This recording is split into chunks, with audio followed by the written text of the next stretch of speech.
जंग नहरवान मुकम्मल कहानी। पस मंज़र।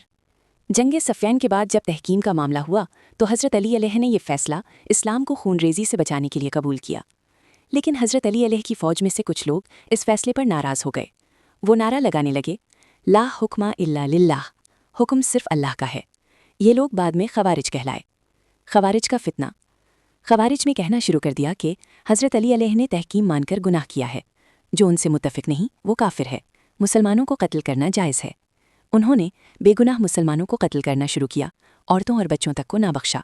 रास्तों में लोगों से पूछते, अली के बारे में क्या कहते हो? जो हज़रत अली अलैह का नाम लेता उसे शहीद करते थे। एक दर्दनाक वाक़या।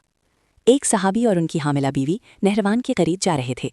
ख़वारिज ने पूछा, अली के बारे में क्या कहते हो? उन्होंने कहा, वो अमीरुल मोमिनीन है।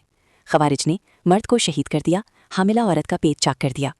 ये खबर जब हज़रत अली अलैह तक पहुंची तो आपकी आंखों में आंसू आ गए। आपने फरमाया, अब इनसे जंग के सिवा कोई रास्ता नहीं रहा। जंग नहरवान की आखिरी कोशिश। जंग से पहले हज़रत अली खुद नहरवान पहुंचे। आपने फरमाया, 3 गिरोह हो जाएं, जो हमसे लड़ना नहीं चाहते वापस चले जाएं, जो कातिलों को हमारे हवाले करें, बाकी हमसे जंग करें। हज़रत अली ने ऐलान किया, जो मेरे झंडे के नीचे आ जाए वो महफूज है। हदायत की रोशनी।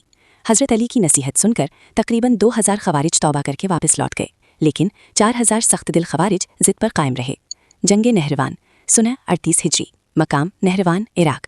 हज़रत अली ने फरमाया, जब तक ये पहल ना करें तुम हमला ना करना। ख़वारिज ने हमला किया। अंजाम, ख़वारिज का लश्कर मुकम्मल तौर पर शिकस्त खा गया। तकरीबन तमाम ख़वारिज मारे गए। हज़रत अली के लश्कर से सिर्फ 9 या 10 शहादतें हुईं। ये जंग फ़तेह हक़ थी। एक बड़ी निशानी। नबी करीम सल्लल्लाहु अलैहि वसल्लम ने पहले ही फरमाया था, इनमें एक शख्स होगा जिसके हाथ पर गोश्त का टुकड़ा होगा। जंग के बाद वो शख्स बिल्कुल वैसा ही मिला। ये हज़रत अली अलैह की सच्चाई की वाज़ेह दलील थी। जंग नहरवान का पैगाम। दीन को अपनी मर्जी से नहीं समझा जाता। शिद्दत पसंदी इस्लाम नहीं। बेगुनाहों का कत्ल सबसे बड़ा जुर्म है। अली हक़ के साथ थे और हक़ अली के साथ था। नतीजा, जंग नहरवान कोई इक़्तिदार की जंग नहीं थी, बल्कि ये इस्लाम को दहशत और इंतहा पसंदी से बचाने की जंग थी। हज़रत अली ने आखिरी वक्त तक सुलह की कोशिश की, नसीहत की, माफ़ी का दरवाज़ा खुला रखा, मगर जब दीन खतरे में पड़ा तो हक़ के लिए तलवार उठाई।